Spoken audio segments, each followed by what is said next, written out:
이제 두 번 남은 걸로 이렇게 우리 강신필 목사님이 안내를 했습니다.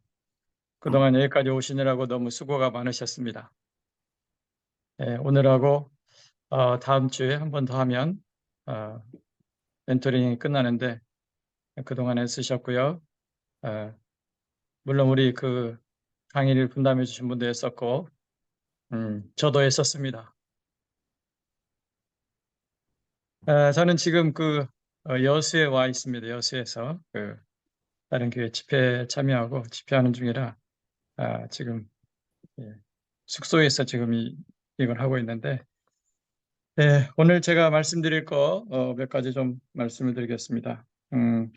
첫 번째는 이제 목양실에 모여서 기도하는 건데요. 저는 이제 주일날 목양실에 모여서 우리 이제 장로님하고 저희 집사람하고 이렇게 모여서 기도해 주는 게 굉장히 도움을 받았습니다. 그래서 여러분도 그렇게 하시면 좋겠다라는 그런 제안을 드리는데, 하여튼 뭐 이 가정교회는 전략적이고 치밀하고 좀 세밀하게 하는 게 저는 중요하다고 보거든요. 그래서 제가 하는 방법을 말씀드리니까 여러분은 참고하시고 여러분 나름대로 이제 또 만드셔서 하시면 될 것 같습니다. 목양실 기도는 이제 예배 직전에 이제 예배 들어가기 직전에 이제 교회 중직자들이 모여서 저를 위해서 기도하는 건데 저는 이거를 두 개로 나눴습니다. 그래서 이제 공통 기도하고 그다음에 개별 기도가 있습니다. 공통 기도는 기도하시는 모든 분들이 함께 기도하는 거죠. 그래서 공통 기도는 성령 충만하도록 모든 사탄의 방해가 예수의 이름으로 묶임 받도록 예배에 성령의 기름 부음이 임하고 하나님의 임재로 충만하도록 또 사람들이 은혜 받고 헌신하도록 이게 이제 전체 공통으로 기도하는 겁니다. 그러니까 그날 그 목양실에 와서 기도를 인도하는 분은 그날 예배 인도하는 장로님이 인도하는데 인도라는 게 별게 없고요. 그냥 사람들이 다 모이면 제가 이제 가운데 앉고 그러면 사람들이 인도하는 장로님이 기도하시겠습니다. 이렇게만 하면 사람들이 다 합심해서 기도를 하는데 이때 공통 기도를 먼저 합니다. 방금 말씀드린 성령 충만, 사탄의 방해 묶기, 예배의 성령의 기름 부음, 하나님의 임재, 은혜 받고 헌신하는 거 이걸 기도를 하고 그런 다음에 기도하고 동시에 각각 맡은 기도 제목이 있습니다. 왜냐하면 제가 이제 설교를 해보고 예배를 해보니까 이게 전략적인 기도가 필요하더라고요. 그래서 그냥 두리뭉실하게 기도하는 것보다는 전략적인 게 필요하고 세밀한 게 필요하다. 왜냐하면 나중에 이게 확인도 되거든요. 그래서 이제 우리 부목사님은 우리 장로님, 우리 이장로님 뭘 기도하냐면 설교 중에 불필요하거나 본문에 상관없는 예화나 설명을 하지 않도록 기도하고, 어, 저는 설교 중에 언어와 표현, 용어 사용에 주의하고, 어, 금쟁반의 옥구슬 같은 언어를 구사하도록, 또 설교 중에 사람들의 관심을 가지려거나 인기를 얻으려거나 일부러 웃기려 하는 유혹에 빠지지 않고 거룩한 말씀, 성언 전달의 역할을 잘 감당하도록 이게 이제 제가 세부적으로 할 때 하는 기도예요. 그다음에 또 다른 장로님 한 분은 설교 원고 작성하거나 수정할 때 요약할 때 지혜를 주시고 영감 주셔서 성령께서 함께 하시고 성령께서 하시고자 하는 메시지를 전달할 수 있도록. 그다음에 또 다른 장로님은 예배 중에 또 설교 중에 설교자가 감정이 상하거나 화가 나거나 잡념의 방해를 받지 않도록. 왜냐하면 제가 이렇게 예배하고 설교할 때 보면은 꼭 이렇게 자극하는 사람들이 있어요. 가끔 한 번씩. 뭐 끝날 때 들어온다든지 아니면 예배 시작해서 처음부터 끝까지 핸드폰만 보고 있다든지 아니면 두 사람이 끝없이 속삭속삭 얘기한다든지 뭐 하여튼 뭐 여러 가지 그래서 화날 때가 있더라고요. 그래서 이거는 기도해야 되겠다. 그리고 또 한 장로님은 예배 중에 핸드폰이 울리거나 아이들이 소리 지르거나 이동하거나 울음소리 돌아다니는 사람, 지각하는 사람, 중간에 나가는 사람 없도록 이렇게 기도하고 또 한 분은 이제 예배 때 모든 사단의 방해가 결박되도록 특별히 예배자, 간증자, 찬양 인도자, 설교자, 순서 맡은 자들을 성령으로 부어하시고 사탄의 공격이 멈추도록 기도하고, 또 다른 분은 성도들이 말씀을 들을 때 저건 목사님 개인의 의견이다, 이렇게 개인의 의견으로 듣지 않고 하나님이 내게 하시는 음성으로 듣도록 개인적으로 성령께서 주시는 도전, 깨달음, 찔림, 결단이 있도록, 또 말씀을 들을 때 말씀이나 설교자에 대한 왜곡된 시각으로 보거나 반감, 부정적인 생각이 들어오지 않도록. 왜냐하면 성도들이 그렇게 얌전히 앉아서 말씀을 듣는 것 같아도 속으로는 다 다른 생각하거든요. 그리고 그 말씀에 대해서 반박하거나 또는 뭐 이렇게 저거 삐딱하게 생각하거나 여러 가지 오해를 많이 하기 때문에 이걸 기도합니다. 그다음에 이제 또 한 사람은 헌신의 시간에 많은 사람들이 하나님 앞에 헌신함으로 자연스러운 헌신이 일상화되고 헌신 기도 받을 때 많은 역사가 일어나도록, 이런 식으로 이렇게 저는 이제 9가지죠. 이렇게 9가지로 구분해서 기도하러 오시는 분들한테 미리 장로님들한테 다 이걸 맡겨줬어요. 그러니까 공통 기도를 하고 그 다음에 공통 기도하면서 계속 기도하는데 자기 개인 전문별 기도를 하는 거죠. 그러면 이제 이게 좋은 게 뭐냐면 전략적으로 치밀하게 기도할 수 있다는 것하고, 또 하나는 확인이 된다고 말씀드렸죠. 그래서 오늘 예배 중에 핸드폰이 울렸다 그러면은 그 핸드폰 담당 누구예요? 장로님 그 누구예요? 그러면은 제가 오늘 핸드폰이 왜 울리죠? 그러니까 왜 울리지? 가지고 이제 확인이 된다는 거죠. 이렇게 해서 이렇게 기도를 해봤더니 그냥 기도를 그냥 기도할 때하고, 또 우리 팀들이 오셔가지고 기도해 주기 전에 설교의 자리에, 예배의 자리에 들어가는 것하고, 이렇게 기도를 받고 또 전략적으로 치밀하게 기도를 하고 들어가는 것하고는 굉장한 차이가 있다는 걸 발견했어요. 그게 큰 차이가 아닌 것 같지만 사실은 내용적으로는 굉장한 차이가 있더라고요. 그래서 저는 이거를 하고 나서 와, 이거 진짜 필요하다. 그래서 이제 이걸 전략적으로 하거든요. 그래서 제 목양실에 오면은, 목양실에 올 때 그날 간증하는 사람도 와요. 그러면 이제 간증하는 사람들하고 기도해주는 장로님이랑 이제 저희 집사람이 같이 오는데, 그러면 제가 의자에 앉으면 인도하는 장로님, 예배 인도하는 장로님이 기도합시다, 이 한마디만 해요. 그러면 다 같이 공통기도, 합심기도. 그래서 그렇게 다 끝나면 제가 이제 일어나서 나오고, 그 다음에 그날 간증하는 사람이 앉아요. 그럼 간증하는 사람이어서 또 기도합시다. 그러면 다 기도하고, 그리고 기도가 어느 정도 끝났다면 예배를 인도하는 장로님이 한마디만 해요. 예수님의 이름으로 기도합니다. 이렇게만 하면 끝난 거예요. 그렇게 하고 다시 이제 본당으로 내려가거든요. 그렇게 해서 저는 하는데, 어, 제가 이거를 안 하고 그냥 예배 들어갈, 물론 그 전에 이제 토요일도 기도하고 새벽에도 기도하는데, 이렇게 할 때하고 이분들의 기도를 이렇게 지원을 받고 할 때하고는 굉장한 차이가 있었습니다. 내용적으로 파워도 다르고. 그래서 이거는 여러분이 꼭 하셔야 된다. 가정교회 하실 때. 그리고 이제 이미 여기까지 오셨기 때문에 예배의 꽃은 헌신의 시간이라는 걸 아셨을 겁니다. 그냥 은혜 받는 게 목적이 아니고 예배의 꽃은 헌신의 시간이다. 그러니까 이 헌신의 시간에 얼마나 사람들이 헌신하느냐에 따라서 그날 예배에 어떻게 보면은 성패가 좌우된다고 저는 보거든요. 그래서 헌신의 시간에 나와야 된다. 이걸 이렇게 말씀드리겠습니다. 그래서 이제 오늘 이 시간에는 목양실 기도 분담 내용과 이걸 어떻게 할 건가 잠깐 말씀을 드렸습니다. 이렇게 말씀드리면 또 어떤 분은 이걸 또 달라고 그래요. 달라고. 안 드립니다. 왜 안 드리냐?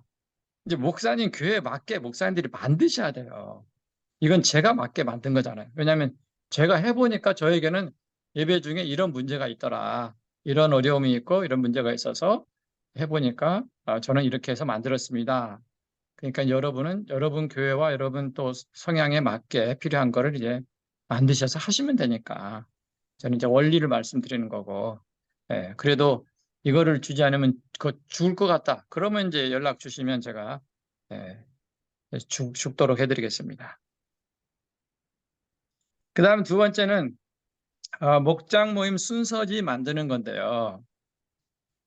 가정교회가 정착되기 위해서는 목장 모임 순서지가 있어야 됩니다.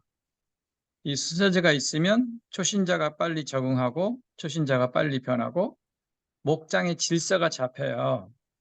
근데 의외로 많은 목장이 순서지 없이 그냥 하더라고요. 그러니까 계속 반복되는 문제에 빠지거든요. 또 순서지가 있으면 초신자나 기존 신자들이 훈련이 됩니다. 근데 지금 이거 순서지는 우리 지금 목사님들, 조장 목사님들이 다 잘하세요. 근데 지난번에 우리 김영길 목사님이 만든 순서지, 그게 굉장히 잘 만드셨더라고요. 그래서 그 김영길 목사님의 마음이 감동이 되시면 끝나고 이 안산 만납교회 거기 거를 올려주시면 좋겠습니다. 근데 감동이 안 되시면 안 올려도 괜찮아요. 근데 이제 감동이 되시면 올려주시면 좋겠는데, 왜 이게 중요한가? 예를 들어서 목장 모임 순서지를 지금은 이제 핸드폰을 다 보니까 핸드폰에 순서지를 띄워 보내주거든요. 그럼 목원들이 다 와가지고 이 핸드폰을 보면서 이 순서지, 핸드폰에 있는 순서지를 보면서 합니다. 근데 이제 어른들은 순서지를 출력해서 이렇게 나눠주거든요. 그러면 순서지를 다 보고 하는 거죠. 이게 중요합니다. 그래야 초신자가 빨리 변하고 목장의 질서가 잡히고 좀 힘들게 하는 목원들이 이게 좀 정리가 돼요. 예를 들어서 제가 몇 가만 소개해 보면 순서지에 1번은 식사 이렇게 되어 있습니다. 저희 교회는 1번 식사 이렇게 되어 있고, 그 다음에 거기다 가로 열고 닫고 집은 돌아가며 컴마 오실 때는 반찬 한 가지씩, 개방하는 집은 밥과 국만, 식사는 맛있게 즐겁게 이렇게 가로 닫고 이렇게 써놨거든요. 그러면 목자가 이제 목장 시작할 때 식사하기 전에 자 순서지 보시고 1번 같이 읽겠습니다. 그러면은 집은 돌아가며 오실 때는 반찬 한 가지씩, 개방하는 집은 밥과 국만, 식사는 맛있게 즐겁게 이렇게 다 읽는단 말이죠. 그럼 목자 목녀의 부담이 뭐냐면 이제 초신자나 새신자가 목장에 왔는데 저 사람도 언젠가는 가정을 개방해야 되거든요.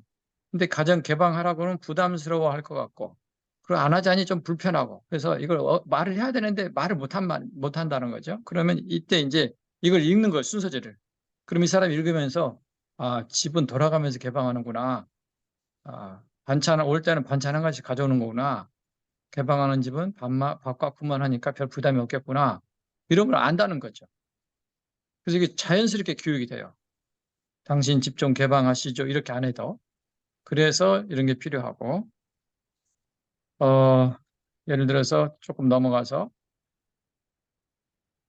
이 8번에 보면 저희 순서지는 8번에 보면 나눔이라는 게 있거든요. 나눔.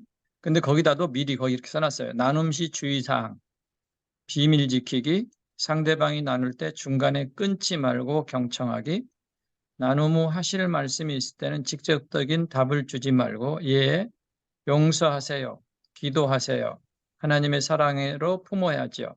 그렇게 하면 안 되죠. 가로 닫고 자신의 간증이나 경험만 말해주기, 간증이나 경험이 없을 경우에 질문을 사용하기, 이런 식으로 이걸 써놔요. 써놓으면 이제 자 나눔 이 시간에 나눔하겠습니다. 나눔 주의사항 같이 읽겠습니다. 시작. 그러면은 그걸 보고 다 읽는 거죠. 그러면 보고 읽는 순간에 자연스럽게 교육이 다 돼요. 이거를 따로 교육하려고 그러면 또 상처받거나 뭐 이렇게 시험 드는 사람도 있고 문제가 되죠. 그래서 이거를 전부 다 읽도록 이렇게 합니다. 그래서 순서지를 만들어서 목장 나눔을 할 때 훨씬 더 풍성하고 잘 된다.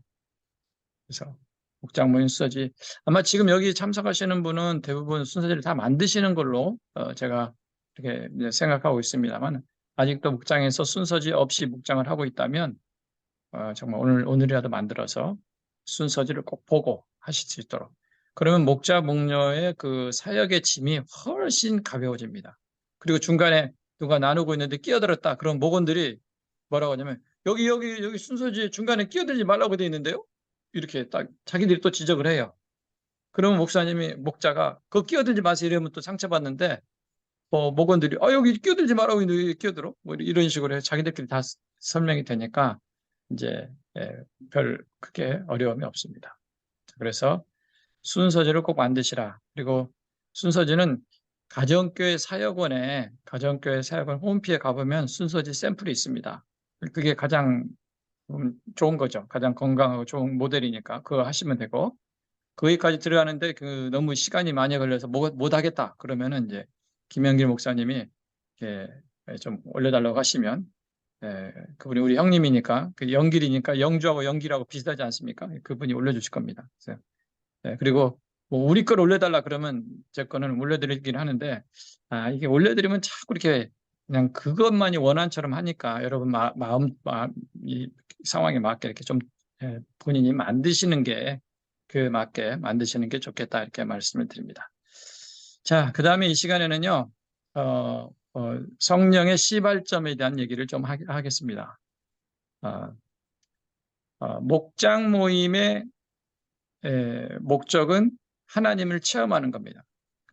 목장을 모임을 통해서 그날 하나님을 체험하지 못했다 그러면은 목장 모임을 한 게 아니라 개 모임을 한 거다. 이렇게 우리는 얘기하고 있거든요. 근데 목장 모임을 통해서 어떻게 하나님을 체험할 건가? 목장 모임을 통해서 하나님을 체험하는 거는 이제 그 세미나 교환에도 나와 있는데 첫 번째는 기도 응답을 경험하는 거고 기도 응답을 통해서 하나님을 경험하는 거고 두 번째는 성령님을 체험하는 겁니다. 그래서 이제 두 가지가 목장에서 이루어지기 때문에 목장 모임 순서지에 보면은 나눔할 때 지난주에 기도 응답 받은 거 이거를 서로 나누게 돼 있죠. 왜냐하면 그 기도 응답을 통해서 하나님을 체험하고 또 기도 응답을 듣는 사람들은 그런 일이 있구나 그러면서 간접적으로 하나님을 체험하기 때문에 목장 모임에서 기도 응답을 함께 나누게 돼 있습니다. 그다음 또 하나는 이제 목장 모임의 하이라이트는 이제 목장 나눔할 때 성령을 체험하는 거예요. 근데 성령을 체험할 때 그러니까 매번 목장 모임마다 성령 체험이 이루어져야 되는데 이 성령 체험을 이루기 위해서 어떻게 해야 되냐 이제 이거를 제가 말씀드리겠습니다. 첫 번째는요. 모든 목장을 할 때마다 목자 목녀가 마음에 하나씩 분명하게 믿어야 됩니다. 믿는 건 뭐냐면 마태복음 18장 18절에서 20절에 있는 말씀처럼 두세 사람이 내 이름으로 모인 곳에는 나도 그들 중에 함께 있는 이 말씀 있지 않습니까? 그래서 믿어야 돼요. 우리가 부부만 목장을 하고 있어도 여기에 하나님의 임재가 있다. 부부만 목장을 하고 있어도 하나님이 우리 중에 함께 하고 계신다라는 사실을 믿고 시작하는 것. 이 믿음의 응답으로 하나님을 체험하게 되거든요. 그다음 두 번째는요. 목장 모임을 하면서 성령의 시발점을 찾아야 됩니다. 그래서 마음의 채널을 열어놓고 목장을 인도하는데 목자는 안테나가 두 개예요. 하나는 그냥 지극히 이성적이고 정상적인 안테나죠. 그래서 목장 모임이 되어지는 상황을 보고 있는 안테나. 또 하나는 한쪽 안테나는 오늘 성령님께서 어디에서 누구를 통해서 역사하시나 이거를 마음속에 이렇게 두고 두 개의 안테나를 가동한다 생각하셔야 돼요. 그래서 목장 모임 인도할 때 첫 번째는 첫 번째 안테나로 정상적으로 목장 모임 순서를 따라 의지적으로 인도합니다. 이때는. 그래서 목자가 이 시간에는 뭐 찬양하겠습니다. 이 시간에는 뭐 말씀 나눔하겠습니다. 이런 식으로 하는 거죠. 이 의지적으로 인도해요. 인도하면서 목자는 뭘 생각하고 있냐면 언제 하나님께서 은혜를 터뜨리나 언제 하나님께서 누구를 통해서 오늘 은혜를 주시나 이걸 늘 생각하고 있어요. 왜냐하면 모든 목장 모임은 어떤 모임이든지 어떤 순서든지 은혜를 터뜨리는 시점이 있습니다. 주일 예배하고 똑같아요. 다만 스타일만 다를 뿐이지. 그래서 주일 예배도 묵도에서부터 마지막 축도까지 순서가 진행되는데 그 순서 중에서 어느 순서에선가는 사람들이 은혜를 받습니다. 물론 대개는 설교를 통해 은혜를 많이 받겠죠. 그러나 설교를 통해서만 받는 건 아니고 찬양을 통해 은혜 받는 사람도 있고 은혜를 못 받았다면 마지막 축도의 은혜를 받는 사람도 있더라고요. 또 헌금 기도에서 은혜를 받는 사람도 있고 그러니까 중요한 거는 사람들이 열린 마음으로 예배를 참석하면 주일 예배 많은 순서가 진행되는 중에 어떤 순서인가 어떤 모양으로는 은혜를 받는다. 이걸 기본적으로 믿는 거죠. 그러면 역으로 바꿔서 목장 모임이 진행될 때 어떤 순서인가 어디선가 어떻게든 하나님이 은혜를 주시고 은혜를 터뜨리는 시점이 있다고 믿는 거예요. 그리고 그렇게 오늘은 하나님이 어디서 어떻게 일하실 건가를 기대하면서 이제 준비를 하는 거죠. 그래서 처음에는 하나님 은혜를 터뜨리는 시점에 이르기 전까지는 목장 모임 순서지를 보고 의지적으로 목장 모임을 인도해 갑니다. 순서적으로. 그냥 정상적으로 인도해 가는 거죠. 그러다가, 그러면서 성령의 시발점을 찾는데 어느 순간에, 성령께서 이 시간에 은혜를 주시는 것 같다. 대개는 이제 그때 우리가 그걸 알 수 있는 건 뭐냐면, 누가 죄를 고백했든지 아니면 자기의 깊은 아픔을 얘기했든지 눈물을 흘렸든지 아니면 깊은 어려움과 아픔을 얘기했든지 한숨을 쉬었든지 어떤 그런 때가 있어요. 그럴 때는 여러분이 이거는 성령께서 은혜를 터뜨리는 시점인가 보다 이렇게 생각하시면 돼요. 그래서 그때 그게 은혜의 시발점, 출발점이라고 생각하고 그때 이제 은혜가 하나님이 뭐 예를 들어 볼게요. 제가 이제 우리 목장 모임이 6명이 있는데 1번이 나눔을 했어요. 근데 나눔을 끝나고 목자가 나눔을 줄 때 가만히 들었는데 그냥 평범하고 일상적인 나눔했습니다. 그러면은 예, 오늘 귀한 나눔 해주셔서 감사합니다. 그러면 이제 다른 사람 시키겠죠. 이때 목장 모임 할 때 시계 방향으로 돌아가겠습니다. 시계 반대 방향으로 돌아가겠습니다. 이렇게 하는 거는 목장 모임을 망치는 가장 좋은 방법이에요. 이런 순서로 하면 안 됩니다. 무작위로 지그재그로 지적을 했어야 돼요. 왜냐하면 사람들은 영리해가지고 이 시계 방향 하면 저 사람이 하면 그 다음에는 나네. 그러면 나는 뭔 얘기를 할지 뭐를 안 하고 뭘 할지 미리 계산하고 있어요. 잘 안 들어요. 그래서 지그재그로 시켜야 되거든요. 아무나 다 그냥 시키는 거. 하여튼 이렇게 해서 나눔을 하고 이제 2번이 나눴습니다. 그러면 2번도 다 나눔을 할 때 가만히 목자가 들으면서 이렇게 들어봤는데 그냥 평범한 나눔을 했어요. 그러면 예, 감사합니다. 그리고 또 다른 사람 지적해서 3번 나눠주시죠. 그럼 3번 얘기했어요. 3번 얘기했는데 3번이 나누면서 자기의 죄를 고백했거나 그동안 말이 없었던 깊은 갈등과 고민을 얘기했거나 아니면 나누다가 막 울컥해서 울었다든지 그러면 이때 성령께서 은혜를 터뜨리는 시발점이 바로 저 사람인가 이렇게 생각하셔야 돼요. 그러면서 그때 성령님께 물어보는 거죠. 마음으로. 하나님, 저 사람이 저런 얘기를 하고 저렇게 하는데 저게 은혜를 주시는 시점이라면 제가 어떻게 해야 됩니까? 이렇게 물어보면서 인도하는데 되게 이제 그렇게 하면은 성령께서 하시는 일은 그러니까 성냥불을 그어주는 거죠. 성냥불을 부어서 그어서 불을 붙여주는 거. 그러면 성령께서 불을 붙이면 인간은 어떻게 하냐면 거기다 기름을 끼얹어 가지고 확 타오르게 하는 거죠. 이것이 목자의 능력입니다. 근데 대부분 저희들은 과거에 이제 가정교회 목장하면서 한 5년 정도는 목장을 즐겁게 재밌게 잘했어요. 근데 나중에 보니까 우리가 목장을 한 게 아니라 계모임을 했구나. 즐겁게 했구나. 그냥 그렇게 생각해요. 왜냐하면 즐겁고 재밌었는데 성령님의 역사를 경험하지 못했거든요. 그러니까 목장이 의무감으로 바뀐 거죠. 그래서 나중에 보니까 우리가 놓친 게 이거구나. 그래가지고 우리는 이걸 성령의 시발점을 찾기 했는데 이렇게 이제 성령께서 그 성냥을 그었을 때 이 좀 준비되지 않고 그런 목자들은 성냥불을 꺼버립니다. 물을 끼얹어 가지고 불 꺼버려요. 목장 모임에서 하나님이 붙이신 불을 끄는 방법이 뭐냐? 자, 3번이 나눴어요. 굉장히 진지한 얘기겠고, 뭐 굉장히 심각한 얘기가 나눠졌습니다. 그럼 그때 이 성령이 붙이신 불을 끄는 방법은 예, 감사합니다. 다음 이렇게 말하는 순간에 불이 꺼지는 거예요. 그때는 다음으로 넘어가면 안 되거든요. 네. 감사합니다. 다음 분 하면은 그냥 그 순간에 분위기가 싸해지면서 완전히 그냥 하나님이 붙이신 불에다가 그냥 바가지로 물 부어버린 거죠. 그래서 그때는 다음으로 넘어가지 않고 하나님 이 시간에 어떻게 해야 될까요? 이렇게 마음으로 물으면서 그때부터는 내 마음에 성령께서 인도하신다고 생각되는 대로 순종하는 거죠. 그러면 지금까지는 내가 묵장 모임 순서지를 보면서 의지적으로 순서를 따라 인도를 해왔어요. 그런데 이때부터는 성령께서 주관하시면서 인도자가 바뀌는 거죠. 이제부터는 성령님이 주인이시고 그분이 주도하시고 나는 그냥 그분께 순종하는 거예요. 그래서 그다음부터는 성령께서 인도해 가십니다. 이때 이제 필요한 게 뭐냐면 예를 들어서 3번이 그런 나눔을 했다 그러면 잠깐만요. 3번 자매님 또는 형제님 여기 좀 앞으로 좀 모시죠. 우리 같이 한번 기도해 드리고 싶습니다. 그래서 이때 같이 기도한다.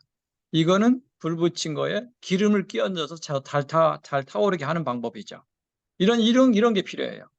그리고 이제 그분을 위해서 기도해 줬는데 기도할 때 목자가 하나님 이제는 어떻게 해야 될까 이렇게 물어봐요. 왜냐하면 이제 주도권이 하나님께 있으니까. 그러면 하나님이 예를 들어서 이 중에 이와 비슷한 아픔을 가진 사람이 더 있다. 그러면은 목자가 그렇게 하면 돼요.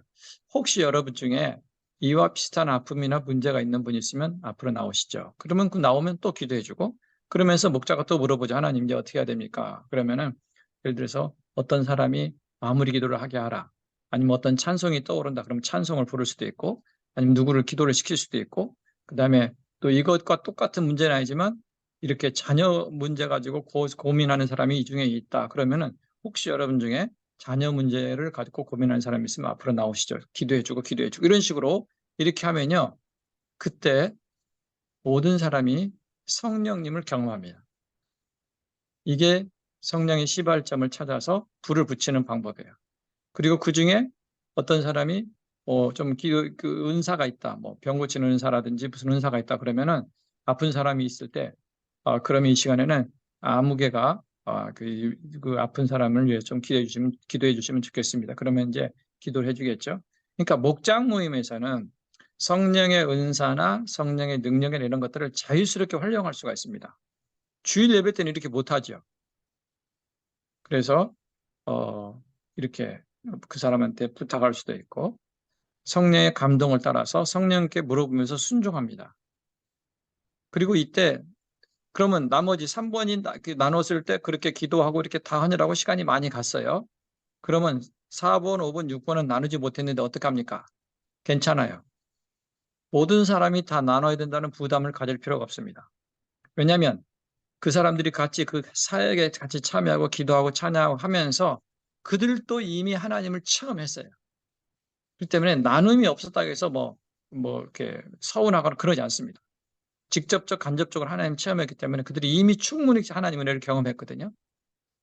그러니까 나눔을 해야 된다는 부담에서 벗어나면 됩니다. 이거를 이제 연습을 시키면 돼요. 제가 이제 이거를 찾아내고, 우리 옛날에는 예비 목자 훈련이 있었거든요. 그때 예비 목자들한테 목장 탐방 그 보고서를 제가 형식을 만들어줘 가지고 보내주고 10개의 목장을 탐방하도록 했습니다. 그런 다음에 목장 모임의 시발점이 언제였는가, 이때 목자는 어떻게 했는가, 뭐 이걸 제가 찾아서 써오라고 했어요. 와, 잘 찾아내더라고요. 대단하더라고요. 그리고 이제 제3자가 보는 자가 더 훨씬 정확하지 않습니까? 장기 두는 사람보다는 옆에 훈수하는 사람이 더 잘 보듯이 이런 사람들이 목사님 그때 이때가 시발점이었는데 목자가 놓쳤습니다. 이때 이게 좀 아쉬웠습니다. 이렇게 다 이렇게 써서 내는데 제가 깜짝 놀랐어요. 이게 되는구나. 성령은 눈으로 보이지 않잖아. 영이시니까 보이지 않는데 성령께 사시는 일은 우리가 알 수 있다는 거죠. 사도 바울도 루스드라에서 설교할 때 이렇게 그 중에 안진뱅이가 있었는데 나면서부터 걷지 못한 안진뱅이가 있었는데 사도 바울이 설교하다가 그의 얼굴을 주목하여 본즉 그가 구원받을 만한 믿음이 있는 것을 보고 그랬거든요. 보고 그래서 설교하다가 네 발로 일어서라. 그러니까 그냥 벌떡 일어났단 말이죠. 그럼 믿음이 어떻게 보이냐 이거예요. 성령은 안 보이지만 그 사람이 저 사람에게 어떤 이렇게 하나님이 역사하시는 그거를 볼 수 있는 눈이 우리 인간에게 있다는 거예요. 그러니까 성령의 시발점을 누구나 찾아낼 수 있다. 이건 뭐 고도의 어떤 훈련이 필요한 게 아니고 정상적인 눈과 귀와 감각만 있는 사람이라면 누구나 가능하다는 거예요. 다만 연습이 안 됐고 훈련이 안 돼서 못할 뿐이지. 그래서 이렇게 성령의 인도를 따라서 하면 말씀드린 것처럼 처음 목장을 시작할 때는 목자가 이 목장문을 주도하죠. 이렇게 순서를 따라서 이렇게 주도하다가 시간이 지나면 이 성령님이 역사하실 은혜의 시점이 딱 터트려지면 그때부터는 주도권이 성령님이 주도하시고 목자는 이제 묻고 순종하는 거예요. 그럼 그날 목장 모임은 성령이 주관하시는 목장 모임이 된 거고 사람들이 다 같이 하나님을 체험한 것이 됩니다.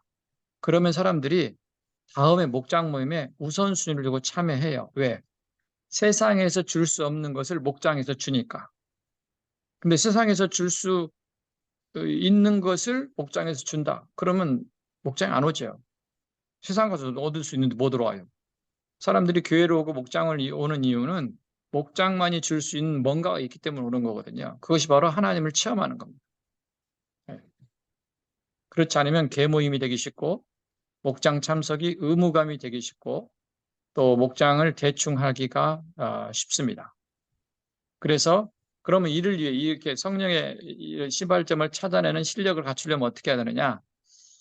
목자가 물론 평소에 기도하는데 목장 모임이 있는 날은 목장만 위해서 20분 이상을 집중 기도해야 됩니다. 이때 집중 기도할 때 주로 성령의 인도에 민감하도록 성령께서 오늘 어떤 누구를 통해서 어떻게 역사하시는지 내가 그것을 볼 수 있는 감각과 그 영적인 눈을 열어달라고 이렇게 하고 이 기도를 꼭 하고 그 다음에 목장 모임 전에 이 성령 충만한지 확인한 에베소 5장 18절에 있는 그 설치하지 말라 있는 방탕한 것이 오직 성령의 충만을 받으라. 이 성령 충만한 것을 확인한 반드시 성령 충만을 확인하고 목장 모임에 들어가라. 네, 이거는 저희들이 원칙이거든요. 그리고 목녀는 목장 모임 전에는 어떤 경우에도 목자를 태클 걸지 않는다. 왜냐하면 주일날 예배하기 전에 사모님이 목사님 마음을 상하지 않도록 하려고 애를 쓰는 것처럼 왜냐하면 목사님 기분이 상한 상태로 예배를 들어가면 안 되잖아요. 그래서 그러는 것처럼 목자도 목장이 있는 날은 영적인 지도자이니까 목자가 잘못해도 그날은 목녀가 태클을 안 겁니다. 목장 모임 끝날 때까지는. 왜냐하면 마음과 감정과 기분이 이렇게 좋은 평안한 상태로 진행이 돼야 되니까. 물론 목장 끝나고는 이제 혼날 수 있죠. 혼날 수 있는데 하여튼 목장 모임 전에는 태클 거지 않는 이게 이제 저희들의 원칙입니다. 그래서 목장에 들어갈 때는 반드시 성령 충만을 확인하고 20분 이상 기도하고 목녀는 태클 걸지 않고 이게 기준이거든요. 그러면 20분 이상 기도할 때 뭘 기도하냐? 그거는 제가 그 쓴 책 목사님 목장이 뭐예요? 그 책에 보면 뒤에 20분간 기도하는 내용이 다 나와 있습니다. 옛날에는 목자들한테 하루 목장 있는 날에 20분 기도해야 됩니다. 이렇게 하면은 그냥 그렇게만 알았어요. 근데 이 목자들이 굉장히 힘들어 하더라고요. 왜냐하면 20분 기도하는 거 쉽지 않대요. 그래서 제가 그러면 20분간 목장을 위해서 뭘 기도해야 되지? 그래가지고 제가 이제 그거를 조목조목 이렇게 써서 A4 용지 2장인가 이렇게 되거든요. 이걸 가지고 이렇게 기도해 보십시오. 그랬더니 그렇게 기도했더니 20분이 금방 간다. 그 다음에 이 내용이 구체적이고 체계적이어서 좋았다. 그리고 실제로 이렇게 기도하고 목장을 해보니까 훨씬 잘 된다. 그래서 제가 그 책에 써놨어요. 그 책을 보시면 그 뒤에 나와 있습니다. 그래서 이게 항상 우리 목사님들과 사모님들은 원칙을 얘기하거든요. 기도해야 됩니다. 헌신해야 됩니다. 희생해야 됩니다. 뭐 이렇게. 근데 목자 목녀들은 어떻게를 물어요. 기도해야 됩니다. 예, 그럼 어떻게 해야 됩니까? 20분 기도해야 됩니다. 예, 그럼 뭘 기도해야 됩니까? 그렇게 하는데 우리는 그 내용을 말해주지 않고 그냥 원칙만 얘기하니까 서로 좀 답답한 것이 있죠. 그래서 항상 목자 목녀들은 대개는 방법을 묻고 목사님들은 원칙만 얘기한다. 그래서 이걸 좀 바꿔서 목사님들이 방법을 가르쳐 주면 목자 목녀들이 훨씬 더 자유롭고 좋습니다. 자, 여기까지 말씀을 드렸고요. 마지막으로 제가 말씀을 드리는 거는 목장은 교회다. 이거를 좀 말씀을 드리겠습니다. 가정교회 사역에서 목장은 교회다. 이것이 아주 그냥 우리 머릿속에 딱 정리가 되잖아요. 그럼 목장 사역에서 생기는 문제의 제가 볼 때는 70% 이상은 사라집니다. 대부분이 목장을 교회라고 안 보고 그냥 소그룹 정도로 보거든요. 그러니까 목장에 문제가 생깁니다. 자, 그러면 목장은 교회다. 이것에 대해서 좀 제가 말씀을 드릴게요. 목장은 교회다. 이거는 신학적으로 교회론에 기초한 신학은 아니에요. 성경의 정신을 취한 것입니다. 가정교회가 원칙이 성경대로 아닙니까? 근데 성경은 목장을 교회로 봅니다. 그래서 서신서에 특별히 뭐 골로새서나 그걸 보면은 브리스길라 아굴라와 그 집에 있는 교회의 문안하라.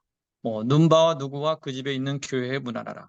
뭐와 누구와 누구의 교회의 문안하라. 그렇게 성경은 그것이 분명히 목장이지만 목장이면서도 그걸 교회로 봤단 말이죠. 그러니까 성경의 정신을 취한다는 거죠. 물론 교회로는 이제 신학적으로 교회론은 16세기 이후에 교회론이 정리가 되면서 안수받은 그리고 신학 훈련을 받은 목회자가 있을 때 그것이 교회다. 예를 들어서 또 성례전이 정상적으로 진행될 때 그것이 교회다. 뭐 이렇게 말하지 않습니까? 그 이제 이후에 이제 신학적으로 교회론은 정리한 거고 이 초창기 이 초대교회 때 나오는 그때 그 정신은 뭐 예를 들어서 목장에서 모이지만 그거를 교회로 봤다는 것이죠. 그래서 우리가 이거를 신학적으로 정리한다는 게 아니라 가정교회는 정신을 붙잡았다. 이렇게 정리를 하시면 될 것 같습니다. 자, 그러면 그렇게 정신을 붙잡았을 때 성경은 목장을 교회로 본다. 로마서 16장 5절에도 보면은 교회라고 목장을 교회라고 표현했거든요. 자, 그러면 교회라고 했을 때 우리는 어떻게 해야 되느냐? 몇 가지 제가 정리해 드릴게요. 첫 번째, 주중에 정기적으로 모여야 됩니다. 물론 주일 예배는 주일날 모이지만 목장은 평일날 모이지 않습니까? 그렇기 때문에 정기적으로 모여야 돼요. 왜? 교회니까. 두 번째, 숫자가 적어도 모여야 됩니다. 개척교회는 숫자가 적어도 예배를 드립니다. 근데 가끔 보면은 예를 들어서 우리 목원이 6명인데 오늘 뭐 우리 부부 빼고 1명밖에 안 왔다. 그러면은 목자가 뭐 오늘 뭐 그 사람도 별로 없고 그러니까 그냥 식사하시고 그냥 마치죠? 이렇게 마쳤다. 그러면 이건 교회의 모습이 아니라는 거예요. 소그룹의 모습이지. 개척교회 목사님이 오늘 예배 성도들 몇 명 적으니까 제가 그냥 기도 한번 하고 그냥 끝냅시다. 이렇게 하지 않잖아요. 뭐 성도가 적든 많든 정상적인 예배 순서를 따라 축도까지 다 진행하잖아요. 그런데 왜 목장이 교회라고 하면서 목장만큼은 숫자가 적으니까 대충 하냐 이거죠. 그래서 뭐 교회 숫자가 적어도 모인다. 개척교회는 숫자가 적어도 예배를 드리니까. 세 번째, 대치나 땜질을 하면 안 된다는 거죠. 우리가 했던 가장 많은 실수가 이거였습니다. 자, 예를 들어서 목장 식구들 중에 돌잔치를 하는 사람이 있어가지고 복원들이 다 모여서 거기서 돌잔치에 참여했어요. 그러면 목자가 끝난 다음에 돌잔치 그 현장에서 이번 목장 모임은 오늘 돌잔치로 대치합니다. 이렇게 말을 해요. 그러면 그거는 교회 모습이 아니라는 거죠. 또 복원이 이사를 했어요. 그러면 다 같이 가서 이사를 축하해주고 이사 예배를 드렸어요. 그러면 또 목자가 오늘 목장 모임은 이사 예배로 대치합니다. 그럴 수가 없다는 거죠. 또 목원들이 뭐 VIP 초청 행사의 일환으로 함께 다 같이 극장에 가서 영화를 봤어요. 아니면 야외 파티를 했어요. 재밌게 먹고 잘 놀고 했어요. 그러면 또 목자가 이번 주 목장 모임은 이걸로 대치합니다. 이렇게 말한다는 거죠. 이건 있을 수가 없는 거죠. 왜냐하면 반대로 생각해 보세요. 토요일 날 어느 성도가 개업 예배를 드리고 담임 목사님이 가서 예배를 드렸어요. 성도들이 거기에 이렇게 제법 많이 왔어요. 그러면 개업 예배가 끝나고 목사님이 제가 보니까 여기 뭐 오늘 성도들 많이 오셨는데 우리 내일 주일 예배는요 없고 개업 예배로 대체할게요. 이렇게 말했다고 해보세요. 그 말이 됩니까? 또 이사 예배를 했는데 성도들이 많이 왔어요. 그러면 오늘 이사 예배로 주일 예배를 대체합니다. 이렇게 말할 수 있냐고요. 안 되거든요. 근데 우리는 가끔 목장을 다른 거를 대치하거나 땜질하는 일을 많이 해왔어요. 그러니까 우리 스스로가 교회로 안 보고 우리 스스로가 목장을 약화시켜 놓은 거죠. 그걸 목원들한테 성도들한테 가르쳐 줘놓고는 왜 당신들은 잘 안 보이니 이렇게 말한다는 거죠. 근데 목원들이 본 건 뭐냐면 저분이 우리 목장을 교회로 보는 게 아니라 그냥 소그룹 정도로 보고 있구나. 이렇게 우리가 가르쳐 준 거예요. 내가 그렇게 가르쳐 줬으니까 목원들도 소홀히 할 수밖에 없는 거죠. 그래서 목장은 교회다. 대치하거나 땜질할 수 없다. 네 번째, 목장은 교회이기 때문에 목장이 잘 안 된다고 없애지는 않습니다. 그러나 3개월이 넘도록 부부만 모이고 있는 경우는 스스로 정리하도록 해줘야 돼요. 개척교회는 숫자가 적다고 문을 닫지 않습니다. 그러나 오랜 시간이 지나도록 부부만 하고 있다 그러면 그거는 좀 다시 생각해 봐야죠. 그래서 이제 셀과 가정교회 차이점은 셀은 6개월마다 셀의 생명을 6개월로 보니까 6개월 안에 분가를 못하면 셀이 생명이 끝났다 해서 셀을 없애지 않습니까? 근데 가정교회는 그게 아니고 가정교회는 그냥 놔둡니다. 6개월이 지나서 분가를 못해도 놔두지만 그러나 목원이 없이 부만 3개월 보이면 스스로 정리하도록 이렇게 하는 거죠. 다섯 번째, 목장은 교회이기 때문에 교회는 방학이 없습니다. 그래서 목장도 방학을 안 해요. 여섯 번째, 목자는 그 목장의 목사입니다. 그러니까 그 목장 식구들은 목자가 돌봐야 되죠. 전도, 기도, 섬김, 상담, 신방 뭐 이런 건 목자가 다 하는 것입니다. 다만 사람들이 많이 모이는 큰 행사 때는 혼자 하기 힘드니까 목사님의 도움을 받는 거죠. 장례, 뭐 회갑잔치, 결혼식 이런 거는 목사님의 도움을 받는 거고. 그래서 목자, 목녀는 그 목장에 속한 사람들이 자기 양떼니까 자기 양떼를 돌보는 책임을 지는 것이다. 이렇게 정리할 수 있습니다. 재미있는 거는요. 우리 뭐 보통 장로교인들이 가장 좋아하는 웨스트민스터 신앙 고백에 장로의 역할을 그렇게 써놨어요. 목양과 치리를 담당한다. 그러니까 근데 지금은 웨스트민스터 신앙 고백에 치리도 잘 안 되는 것 같고 목양도 잘 안 되잖아요. 근데 목양과 치리를 담당하다 이렇게 돼요. 가장 좋은 모델이거든요. 그래서 하늘의 상급이 많게 되는 것입니다. 예, 제가 오늘 드릴 수 있는 말씀은 여기까지입니다. 오늘 세 가지 말씀을 드렸는데 저는 뭐 할 말이 많이 없어가지고 짧게 말씀드렸습니다. 자, 질문이 있으신 분은 잠깐 질문을 받겠습니다. 그리고 뭐 소그룹에서 더 자세히 나누시겠지만 질문 있으신 분은 잠깐 질문을 받고 없으리라고 믿지만 혹시 또 질문 있으시면 질문을 받도록 하겠습니다. 질문 있으십니까? 네, 목사님, 저 동행 한준교회 기정관 목사입니다. 예, 예, 네, 이번 주가 추석이 금요일 날로 딱 잡혀가지고요, 목사님. 예. 그래서 목장 모임을 이번 주는 쉽니다 그랬습니다. 그래서 어떻게 해야 되나요? 이거 혼나야 될 일인가요, 목사님? 아니, 잘했습니다. 그래서 이런 경우는 좀 특별한 경우가 되지 예, 않을까 싶어서, 이제 이런 네. 경우는 쉽니다. 근데 그것도 목사님이 결정을 해주지 말고 목장별로 결정하게. 왜냐하면 주도권이 목자에게 있으니까. 근데 저희 네. 교회는 이렇게 하더라고요. 다 그런 건 아닌데 목요일부터 이제 추석 연휴가 들어가니까 수요일 이전에 목장을 하더라고요. 당겨서. 그래서 제가 이게 되는 목장은 이런 게 다르구나. 그러니까 뭐 다 못 모이더라도 우리는 이제 어차피 목금토는 이제 흩어지고 지방에 가기도 하고 뭐 이렇게 하니까 안 되니까 저희들은 이번 수요일 안에 목장을 하겠습니다. 그래서 몇몇 목장 이렇게 하더라고. 제가 그러지 하라고 한 건 아닌데 그래서 참 그거 나보다 낫다 그런 생각이 들었고요. 그거를 자꾸 교회에서 목사님이 이렇게 결정하지 말고 자기들끼리 결정하도록 그렇게 해주면 훨씬 좋을 것 같습니다. 좋은 질문입니다.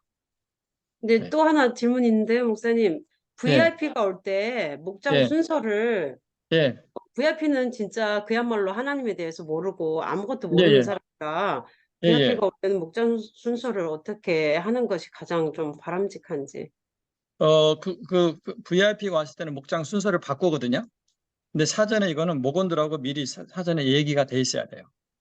그래서 미리 사전에 교육을 좀 시켜야 되는데 VIP가 왔을 때는 일단 이제 저희들이 하는 건 어떻게 하면 목원들한테 이제 예고 없이 오는 경우도 있고 예고를 하고 오는 경우가 있는데 일단 예고하고 온 경우에 오늘 VIP가 온다 그러면 목원들한테 다 부탁을 해서 미리 좀 작전을 짜죠. 그래가지고 VIP가 목장 그러니까 아파트 현관 문에 딱 들어오는 순간에 모든 목원들이 다 달려가서 가방 받아주고 짐 받아주고 애기 받아주고 다 받아줍니다. 우르르 달려가서 굉장히 놀래겠죠. 그런 다음에 아까 이제 들어와서 앉게 하고 그 다음에 이제 식사를 하죠. 근데 식사할 때 밥이나 반찬 중에 이 목은 VIP가 가장 좋아하는 손길이 많이 가는 반찬이 어떤가 이렇게 잘 봐가지고 그 사람이 자주 가는 반찬을 다 이렇게 다시 세팅을 해줍니다. 갖다 주고 그리고 식사를 하죠. 식사하면서 이제 여러 가지 얘기를 하는데 얘기를 하면서 떠보는 거죠. 주로 이제 자기 소개도 하고 이렇게 하고 그 다음에 중요한 거는 선물을 주는 거예요. 선물. 환영의 시간. 그래가지고 선물을 주는데 목원들이 다 선물을 하나씩 준비하고요. 그 다음에 카드를 씁니다. 근데 카드를 쓸 때 주 안에서 환영합니다. 주님의 사랑으로 사랑합니다. 이런 말 제발 쓰지 말라고 그랬어요. 전혀 감동이 안 돼요. 감동. 차라리 나는 옛날에 술꾼이었는데 예수 믿고 나서 술이 끊어졌습니다. 나는 불면증에 시달렸는데 예수 믿고 나서 어느 날부터 불면증이 사라져서 너무 좋습니다. 차라리 이렇게 개인의 경험과 간증처럼 이렇게 그런 말을 써서 해서 당신도 더 좋은 일이 있을 겁니다. 뭐 이렇게 한다든지 이렇게 해야 좀 그나마 와닿지. 예수님의 사랑으로 뭐 그런 거 안 먹히거든요. 하여튼 선물을 주고 편지와 함께 선물을 주고 그 다음에 간증을 듣게 해요. 그래서 목원이나 목원 중에 한 사람을 미리 간증을 준비하게 해서 이 사람이 그 자리에서 간증을 하게 합니다. 여기까지가 첫 번째 VIP가 왔을 때 첫 번째 목표입니다. 그래서 이 사람이 간증을 들었다 그러면 그날은 성공했다고 보면 돼요. 그래서 간증을 다 들은 다음에 목자가 오늘 여기 와주셔서 감사합니다. 이제 가셔도 됩니다. 그리고 바쁘실 테니까 가셔도 된다고 이렇게 멘트를 해줘요. 그러면 분이 아이 뭐 나 괜찮다고 있고 싶다 그러면은 다시 한번 물어봐야 됩니다. 이 체면 때문에 그러는 건지 해서 정말 나 여기 있어도 괜찮다 그러면 우리는 정상적인 나눔을 할 테니까 뭐 들으시려면 들으시고 중간에 혹시라도 언제라도 가고 싶으면 가겠다고 사인을 보내시면 저희들이 이렇게 갈 수 있도록 이렇게 해드리겠습니다. 이렇게 편안하게 해줘야 돼요. 왜냐하면 VIP들이 불편한 건 뭐냐면 목장에 한 번 가면 이제 한 번도 빠지지 말고 계속 가야 된다는 부담이 있거든요. 그래서 그리고 한 번 왔는데 그날 막 3시간씩 붙들고 있으면 이제 질려버리는 거죠. 그래서 간증까지만 듣게 하고 간증 들었으면 성공했다. 그래서 이제 간증 끝난 다음에 가도록. 그래서 가겠다 그러면 전부 일어나서 이렇게 배웅을 해주는 거죠. 그리고 안 가고 싶다 그러면은 그러면 좀 이따가 언제든지 이렇게 좀 사인을 하시면 저희들이 갈 수 있도록 해드리겠습니다. 그리고 이제 정상적인 나눔을 해요. 그런 다음에 이제 우리는 그 72시간 원칙이 있는데 이 사람이 하여튼 간증만 듣고 갔다. 그러면 72시간 안에 그 사람을 전도한 사람하고 목자하고 같이 가서 신방을 합니다. 신방하는 것이 가서 뭐 찬송 부르고 기도하고 이런 게 아니고 그냥 예를 들어서 빵을 사갔다든지 아니면 커피를 사간다든지 이렇게 해가지고 그냥 지나가다 들린 것처럼 가서 직장에 잠깐 들려서 앞에 지나가다 생각나서 들렸어요. 그래서 커피 전해주고 간다든지 뭐 그렇게 이 72시간 안에 만나야 가장 효과적이에요. 72시간이 넘어가면 효과가 떨어집니다. 그렇게 해서 만나고 그리고 다음에 꼭 목장에 가야 됩니까? 그러면 오시면 좋고요. 오셔도 환영하고요. 너무 꼭 부담스러우면 격주로 오셔도 되고 3주에 한 번 오셔도 돼요. 걱정 그냥 편한 대로 오세요. 이렇게 말해줘야 돼요. 네. 처음부터는 막 이렇게 구속시킬 필요가 없는 거죠. 네. 저희들은 그런 식으로 합니다. 네. 그리고 목원들한테도 미리 VIP가 온 날은 순서가 바뀝니다. 이런 식으로. 그리고 이제 그 선물 주고 자기소개할 때 목원들이 자기소개를 하거든요. 자기소개를 먼저 할 때 이제 뭐 그 교환에는 이렇게 나오죠. 초등학교 때 가장 기억나는 경험이 뭔가. 왜냐하면 초등학교는 누구나 다 다니니까. 근데 질문이 대학교를 다닐 때 경험이 뭔가. 그러면 목원이 예를 들어서 대학을 안 다녔거나 VIP가 대학을 안 다닌 경우는 당황스럽잖아요. 근데 초등학교는 다 다니니까 그렇게 질문해서 자기소개하고 하여튼 VIP가 무슨 말인지 그날 말을 해야 되니까 말을 해야 이분은 여기에 대해 소속감을 느끼고 정착을 할 수 있으니까 그 사람에게 이제 자기소개할 수 있는 기회를 주는 거죠. 그래서 목원들은 짧게 하고 그 VIP는 그날 자기소개할 때 시간을 많이 주어서 많이 말하도록 이렇게 하고 그런 식으로 해서 목장을 합니다. 근데 예고 없이 VIP가 왔다.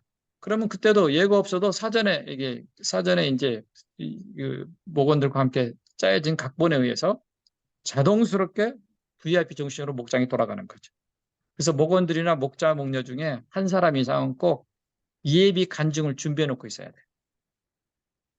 그래서 형제님 어떻게 해서 예수 믿었는지 한번 얘기 좀 해주시죠. 그러면 그분이 자기 간증하는 거죠. 이런 식으로. 네, 좋은 질문입니다.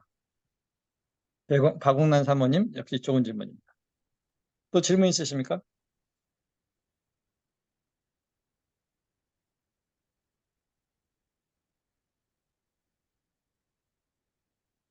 네, 네, 지금 김정균 목사님 질문하셨습니다. 네, 마이크 켜고 말씀하시면 되겠습니다. 예, 예. 네, 감사합니다. 첫 말씀 잘 들었습니다. 저는 제자로 사는 교회를 개척하고 있는 김정규입니다. 아직 목장은 안 하고 있는데, 목사님께서 정리하는 거에 대해 말씀하셨는데, 될 수 있으면 정리하지 않고 계속 유지하게 한다고 하는데, 정리하게 하실 때 목사님만의 어떤 좀 노하우가 있으신지요? 듣고 싶습니다. 이제 제가 이제 가정교회 20 몇 년 하다 보니까 이제 시행착오를 많이 했는데 옛날에는 제가 그 목자 목녀를 불러서 이제 원칙을 얘기했거든요. 부부만 하는데 3개월 이상 이렇게 했으니까 이거 이제 정리해야 되지 않냐, 이제 문 닫아야 되지 않냐. 그러면서 제가 이제 어떻게 할까요? 그러면은 대개는 목사님 생각대로 하시죠. 목사님 뜻대로 하시죠. 이렇게 했어요. 근데 나중에 들어보니까 나는 그거 원치 않았는데 목사님이 정리하라고 해서 정리했다. 이렇게 나오더라고요. 그래서 이거 아닌데? 그리고 결국에는 뭐 목사님을 원망하고 사실은 자기가 목장이 잘 안 됐는데도 불구하고 그 기준에 의해서 얘기했지만 나중에는 목사님이 정리하라고 했다 해가지고 목사님께 좀 불편한 감정을 갖고 있고 그래서 그 다음에는 어떻게 했냐면 이제 자주 얘기를 하죠. 3개월 이상 부부만 하면은 그냥 정리하자. 공개적으로 이건 공개적으로 누구를 지명하지 않고 자동적으로 정리해야 됩니다. 정리하기 원하시면 저한테 얘기하시면 제가 안내해드리겠습니다. 이렇게 하고 그리고 한 목장은 예외적인 케이스인데 3개월 이상 부부만 모였는데 제가 만났어요. 그래서 제가 어떻게 하시기 원하세요? 그랬더니 그분들 답은 목사님이 하라는 대로 하겠습니다. 이때 내가 걸리면 안 돼요. 옛날에 제가 몇 번 걸렸잖아요. 그거 원칙대로 하면은 이거 닫아야 됩니다. 그러면은 목사님이 닫으라겠다. 뭐 이렇게 나오니까 그래서 어떻게 하기 원하십니까? 목사님이 하라는 대로 하겠습니다. 저는 원칙을 말씀을 드리는 거고 본인이 결정하셔야 된다고. 그런데 그분들은 닫겠다는 얘기를 안 하더라고요. 그리고 3개월이 넘었는데 아마 상당한 시간을 두 부부만 했어요. 그래서 이걸 어떡하지 고민했는데요. 지금은 거의가 6명인가 모입니다. 어디서 이렇게 늘 부담이 됐는지 여기서 다 이렇게 긁어 모아가지고 지금은 또 목장을 잘 해요. 그래서 이게 원칙을 적용하는 것하고 실제 또 상황에서는 약간 이게 변수가 있을 수는 있다고 생각하거든요. 그래서 선택은 본인이 하게. 원칙은 얘기해 주지만 선택은 본인이 하게. 그래서 가정교회 기본 정신이 선택과 위임이거든요. 그래서 항상 어떤 선택과 결정을 할 때는 본인들이 결정하게 하고 목장에서 결정하게 하고 그리고 그것이 필요하면 그걸 맡겨주고 그렇게 하는 게 좋을 것 같습니다. 좋은 질문입니다. 또 있으십니까? 네, 질문 있으시면 마이크 켜시고 바로 말씀하시면 되겠습니다.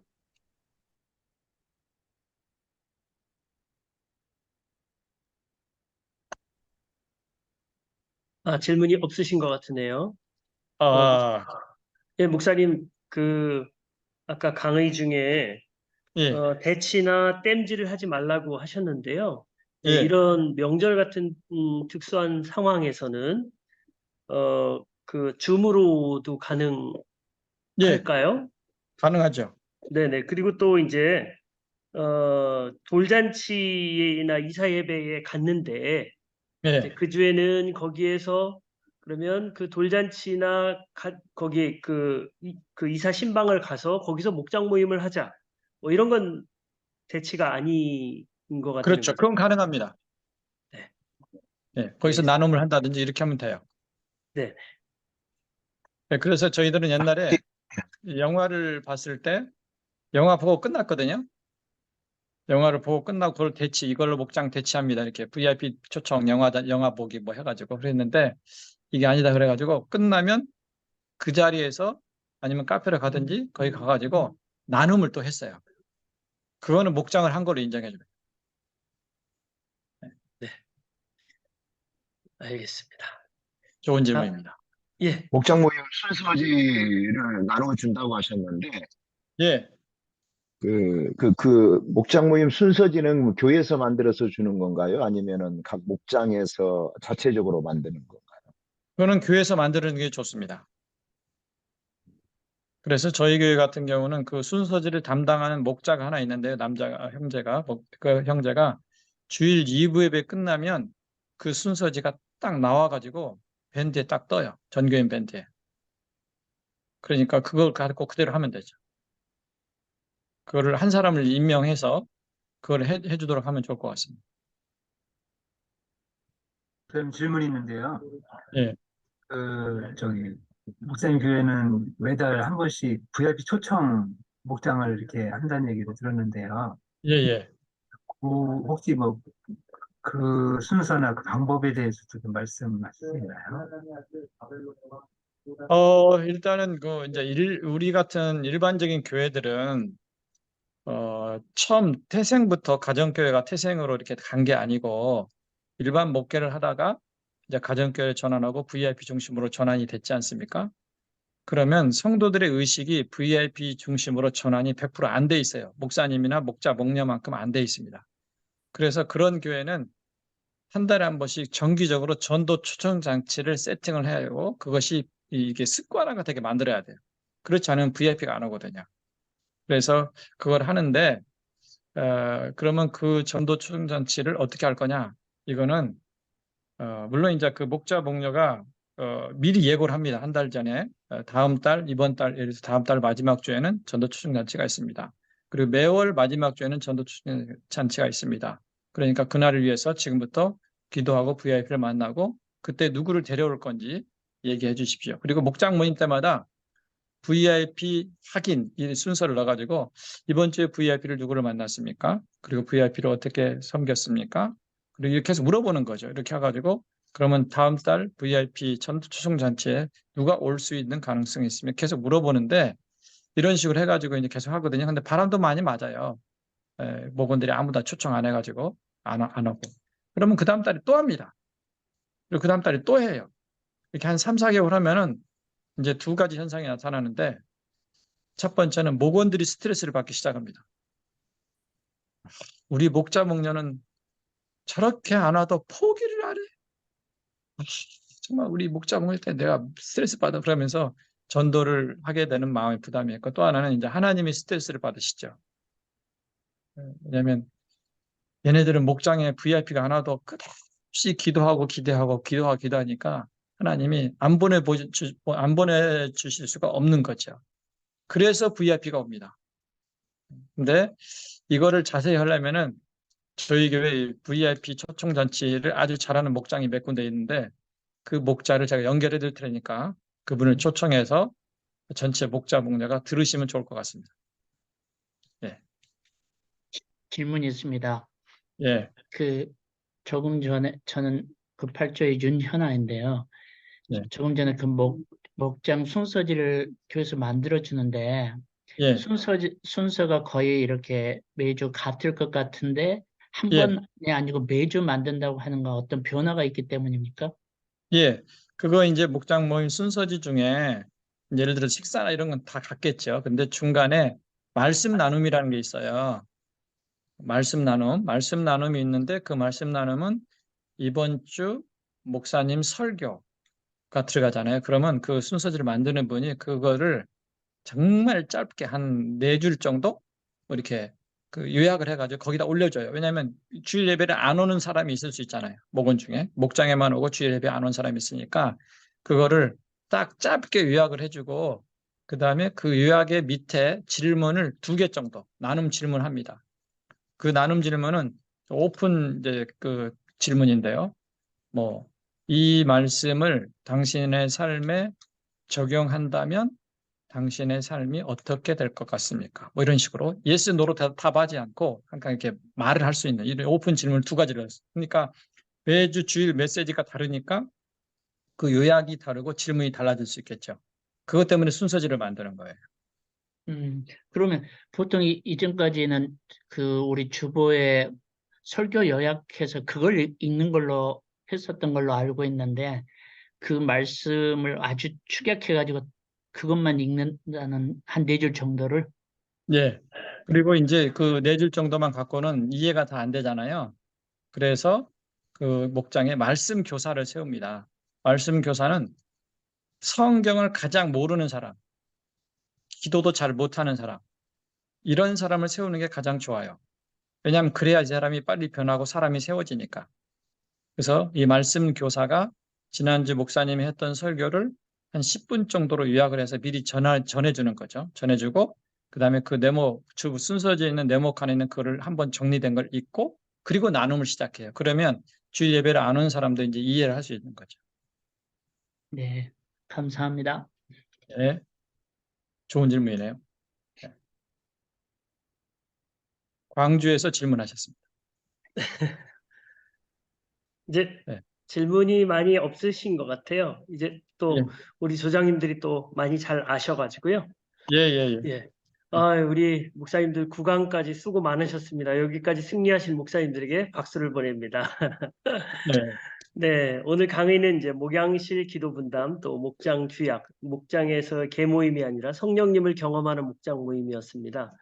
오늘 소감문을 5시까지 조방에 올리시면 되고요. 다음 주는 성령 수련회에 대한 그런 강의를 김영주 목사님이 하십니다. 내일부터 추석 명절인데요. 명절 잘 보내시기 바랍니다. 이제 소그룹으로 들어갑니다.